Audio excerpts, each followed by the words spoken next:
What up, y'all? Popboy in the house. Where else would I be right now? Honestly, but I hope you guys are all staying home, staying safe. Me, I've been deep in my cave, crunching the numbers. I've been testing the hell out of this stuff. It's just been a lot of repetition. So let's get it popping. We about to nerd out on some contract sliders right now. Okay, sound good? Good. Let's get to the sliders. First of all, we got a few sliders that you can only set at the beginning. We're going to want to have the salary cap. We're going to want to have it at 114, right? Then we got salary cap inflation rate at 51. We have to have the hard cap, otherwise things just get crazy, unrealistic. They go all nuts. So there's no other system for doing it in 2K. I know that's not the way it is in real life, but you have to have some restrictions in 2K that are real and tangible, and the hard cap works. Now for the hard cap value, every single version that I tested all the way back to 2K16 to now, they've done a good job with it, consistently getting it the right number. Things come out, crazier the farther you go away, up or down from the default. So right now with 2K20, we got it at 200 million. Whatever it is for 2K21, I would initially trust it. I will be testing it again, like I said, but we're going to keep that right at the default, which is 200 million right now. That's good. All right, let's move on to the rest of these. We got salary expectations. We are solving problems with the proper settings right now. Guys, starting from the top, we got minimum rating. That's at 54. Okay, and then maximum rating, we got at 68. Okay, next one, salary curve. We got that at 30. All right, because we just got too many lower rated players, middle of the road players who end up expecting way too much. Right, and it just gets worse the more seasons you play. So that's why we have these set the way we do. We got to bring those guys back down to earth. We don't want to go any farther with them because we don't want to screw up, the higher rated players' expectations. So it's a balance, but those settings will do it. Let's move on to the next problem, which is the game just places too much importance on player potential when evaluating a player's worth. Just not realistic. So we want to bring this thing down to 35. Now, we'll still have potential be a factor, which it should be, but it'll take care of the guys who, they have potential, but really nothing else. That'll stop them from expecting so much.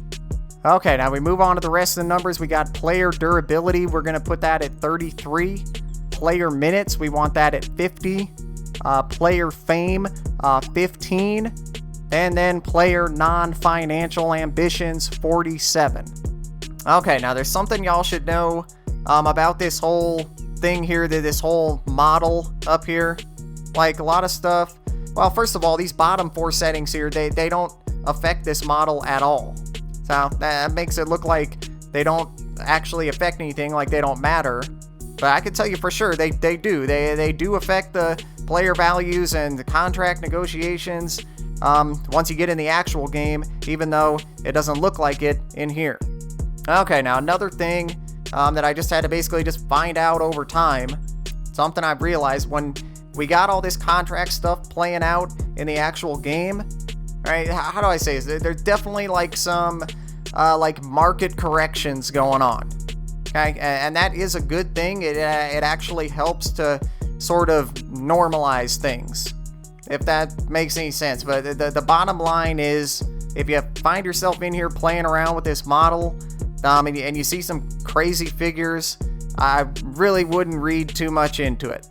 Okay, because this model, it doesn't take into account those market corrections that are happening, in the actual game. It's not like looking at all the factors that are all coming together when the shit actually happens. It's more like giving you what it would be in a vacuum. As I'll tell you with a grain of salt. Now, if we select a sample player, whoever, the true values are pretty much always going to be a little higher than the expected amounts. Okay, and that's fine to a degree, but one thing these settings are going to accomplish is to bring, those two numbers a little closer together, which is good. That's what we want. So bottom line, all these settings just solves everything and makes it the most realistic, it can possibly be in the game. Nothing's perfect, but there you have it. Okay, now hold on, got one more really, really important thing to do. It's not under the contract category here. We want to come over to difficulty. So we come over to that category. Now, I will have a vid on a lot of these other settings, but there's two sliders in here that relate specifically to contracts. So we want to take care of those. The first one, that's the easiest, contract negotiation difficulty. It's definitely a little too easy to negotiate contracts in 2K. It doesn't actually, reflect reality as well as it could. Guys are a little too agreeable, when you're trying to sign them. Shouldn't be that easy, so we want to take this up from the default. We're going to have it at 64. Makes it more interesting when you get a little resistance, but it's balanced. It's not impossible or anything like that. It's not over the top, believe me. Okay, now the other one below it, CPU re-signing aggressiveness.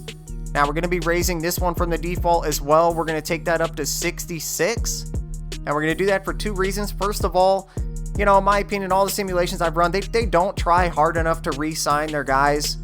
But secondly, and more importantly, the main reason we want to take this up to 66, that's because we're trying to offset some of the problems that have been created this year by the morale being just fucking broken. What happens is too many guys get, pissed off with their teams for no fucking reason. They want to leave. So what we're trying to do here, to the extent that we can, we're making the CPU teams a little more aggressive in trying to re-sign guys.